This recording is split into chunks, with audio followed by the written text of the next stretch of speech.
Pandian store சீரியலில் today எபிசோடில் நம்ம செந்தில் இருந்துட்டு வீட்டுக்கு வந்து பார்க்குறாங்க. வீடு வந்து பூட்டியிருக்கு. அதனால கதவை தட்டி பார்க்குறாங்க. ஒருவேளை அன்னைக்கு மாதிரி இன்றைக்கும் சாவியை மேட்டுக்கடியில் வச்சுட்டு போயிருக்காளோ அப்படியே சொல்லிட்டு மேட்டை ஓப்பன் பண்ணி பார்க்குறாங்க.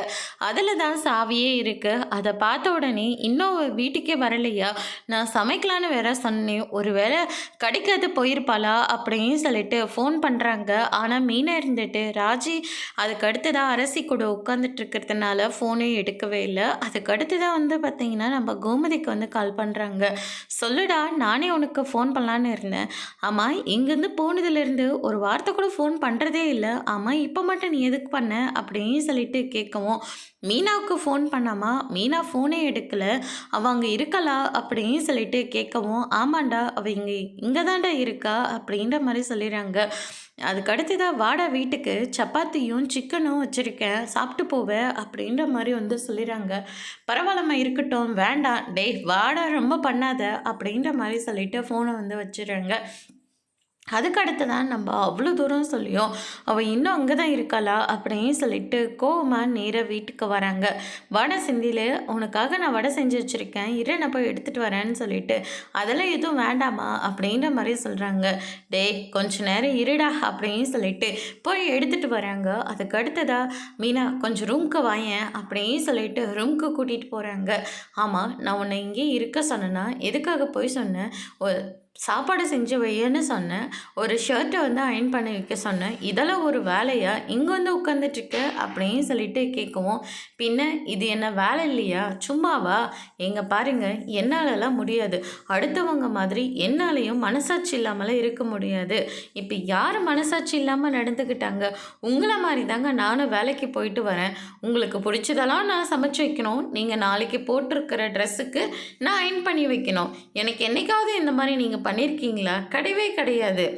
நான் மட்டும் எதுக்காக பண்ணணும், நான் உங்களை தனியாக போகலாம் நான் கேட்டேனா, இல்லை நீங்களாக தானே கூட்டிகிட்டு போனீங்க, என்னாலலாம் செய்ய முடியாது அப்படின்ற மாதிரி வந்து சொல்லிடுறாங்க. அதுக்கு அடுத்ததாக கோமதி வராங்க. ரெண்டு பேருக்கு என்ன பிரச்சனைலாம் ஒன்றும் இல்லைம்மா, சும்மா தான் பேசிகிட்டு இருக்கேன், நீ பேசுகிறதெல்லாம் கேட்டுட்டு தாண்டா இருக்கேன், அவள் என்ன வேற ஆள் வீட்டுக்காடா போய் தங்கிட்டு இருக்கா, நம்ம வீட்டில் தானே இருக்கா, நீ இங்கே இரு, உன்னை யாரா போக சொன்னாங்க அப்படின்ற மாதிரி வந்து சொல்லிடுறாங்க.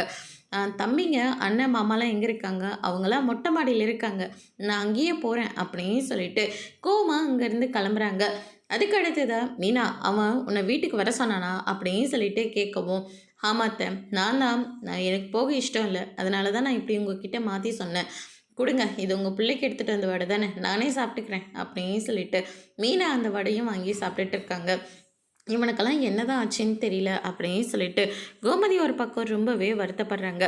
அதுக்கு அடுத்ததான் வந்து பார்த்திங்கன்னா நம்ம மேலே போகிறாங்க. மேலே எல்லாருமே சீட்டு அது இதுன்னு விளையாடிட்டு இருக்காங்க.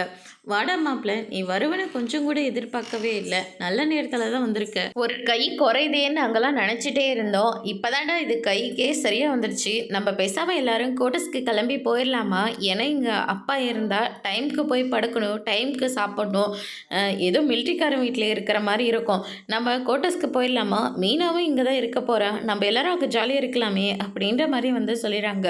இதுவும் நல்ல ஐடியாவெல்லாம் இருக்குது அப்படின்ற மாதிரி சொல்லிட்டு நேராக எல்லாருமே கோட்டஸ்க்கு போகிறாங்க. அங்கே நம்ம பழனி இருந்துட்டு பல வித்திகளை கையில் வச்சுக்கிட்டு முட்டையெல்லாம் போட்டு பயங்கரமாக செஞ்சிட்ருக்காங்க. இவ்வளோலாம் தெரியுமா மாமா, இதெல்லாம் எங்கேருந்து கற்றுக்கிட்ட, யாருங்க, என் அக்கா கிட்டே இருந்து தான், நானும் எங்கள் அக்காவும் சூப்பராக சமைப்போம் தெரியுமா அப்படின்னு சொல்லிட்டு பழனி இருந்துட்டு நடந்த எல்லா விஷயத்தையும் வந்து சொல்கிறாங்க.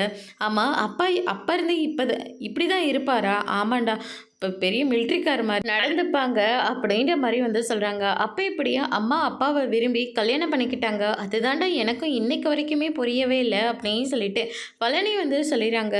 அதுக்கு அடுத்த நாள் வந்து பார்த்திங்கன்னா நம்ம செந்தில் இருந்துட்டு, எங்கே இது எவ்வளோ பெரிய வீடு, மீனா இங்கே இருக்க மாட்டேன்னு சொல்லி எதுக்கு எடுத்தாலையும் அங்கேயே வந்து உட்காந்துக்கிறா அப்படின்ற மாதிரி வந்து சொல்கிறாங்க. மீனா நம்ம வீட்டுக்கு வாழ வந்த பொண்ணு, அதுக்கே நம்ம வீட்டை விட்டு வெளியே போக மனசே இல்லை, ஆனால் நீ அந்த வீட்லேயே பிறந்து அந்த வீட்லேயே வளர்ந்தாள், என்னடா அந்த பக்கம் வந்து எட்டி கூட பார்க்க மாட்டேன்ற அப்படின்ற மாதிரி வந்து சொல்லிடுறாங்க.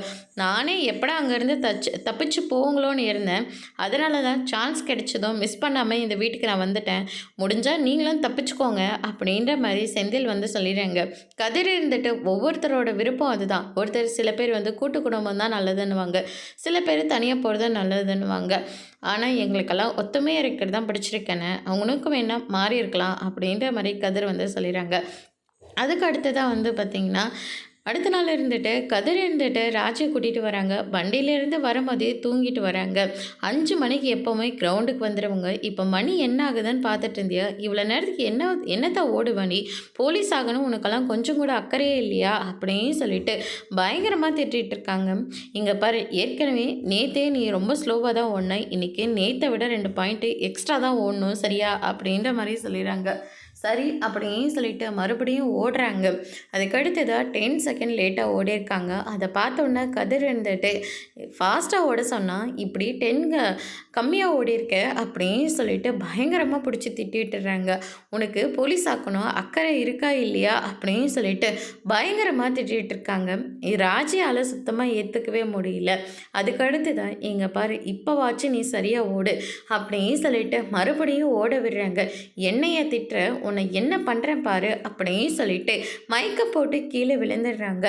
ராஜி எந்திரிச்சு ஓடுமா அப்படின்ற மாதிரி சொல்லிட்டு இருக்காங்க. எந்திரிக்கவே இல்லை. அதனால் நம்ம கதிரே போய் எழுப்பி பார்க்குறாங்க. தண்ணி தெளிச்சும் பார்க்குறாங்க. எந்திரிக்கவே இல்லை. ஐயோ, இப்போ நான் வேற என்ன பண்ணுவேன்? ஆமாப்பா, இத்தனை நாளாவது இந்த கிரவுண்டுக்கு யாராச்சும் வந்துட்டு இருந்தாங்க. இன்றைக்கின்னு பார்த்து யாருமே வரவே இல்லையே. நான் இப்போ என்ன பண்ணுறது அப்படின்னு சொல்லிட்டு பேசாமல் ஆம்புலன்ஸ்க்கு ஃபோன் பண்ணுவோம் அப்படின்னு சொல்லிட்டு ஃபோனை எடுக்க போகிறாங்க. ராஜு கண்ணை முழிக்க பார்க்குறாங்க. ஆமாம், ஆம்புலன்ஸா அப்படின்னு சொல்லிட்டு பயங்கரமாக ஷாக் ஆகுறாங்க. ஆம்புலன்ஸ்க்கு கால் ட்ரை பண்ணும்போது ராஜு வந்து கண்ணை முழிக்கிறாங்க. நான் எங்கே இருக்கேன், என்ன பண்ணுறேன் அப்படின்னு சொல்லிட்டு கேட்குறாங்க. கிரவுண்டில் தான் இருக்கோம், ஓடு சொன்னால் மயக்கம் போட்டு கீழே விழுந்துட்ட அப்படின்ற மாதிரி வந்து சொல்லிடுறாங்க. அதுக்கு அடுத்ததாக ராஜு இருந்துட்டு உண்மையாகவே உனக்கு உடம்புக்கு முடியலையா அப்படின்னு சொல்லிட்டு கதிர் வந்து கேட்கவும், ஆமாம்மா, நைட்டு லேட்டாக தானே தூங்கினேன். கண்டவங்க வீடியோஸாக பார்த்துட்டு இருந்தா இப்படி லேட்டாக தூங்கினா உன்னோட ஃப்யூச்சர் தானே பேக்கில் போயிட்டுருக்கோம். கொஞ்சமாவது முன்னேறணும்னு ட்ரை பண்ணுறியா அப்படின்ற மாதிரி வந்து சொல்லிடுறாங்க. என்னை மன்னிச்சிடு, நீ என்னை திட்டுறதுனால தான் நான் ப்ராங்க் பண்ணேன். என்ன ப்ராங்க் பண்ணியா? எது இதில் விளையாடணுன்னு உனக்கெல்லாம் விவஸ்தையே கிடையாது. யாராச்சும் இதில் கூடவா விளையாடுவாங்க? கொஞ்ச நேரத்தில் ஹார்ட்டே நின்று போச்சு, வெளியே வந்து விழுற மாதிரி ஆயிடுச்சு, வேணா தொட்டு கொடுப்பாரு அப்படின்ற மாதிரி சொல்கிறாங்க. ஆமாம்மா, ஹார்ட் ரொம்ப துடிக்குது. அவ்வளோ பயந்துட்டே என்ன? உசுரே இல்லடி, ஏன்டி இப்படியெல்லாம் பண்ணுற அப்படின்னு சொல்லிட்டு நம்ம கதிர் வந்து திட்டிகிட்டு இருக்காங்க. இனிமேல் நான் உன்னை கிரவுண்டுக்கு வான்னு நான் கூப்பிடவே மாட்டேன் அப்படின்னு சொல்லிட்டு கோவப்பட்டு கதிர் வந்து அங்கேருந்து கிளம்புறாங்க. ராஜு இருந்துட்டு, இங்கே பாரு, கோவப்படாத, நானும் உன் கூட வரேன், நான் என் கூடலாம் நீ வராத அப்படின்னு சொல்லிட்டு ராஜியை அங்கேயே விட்டுட்டு போயிடுறாங்க. அதோட இன்னைக்கான எபிசோட் முடிச்சிருக்காங்க.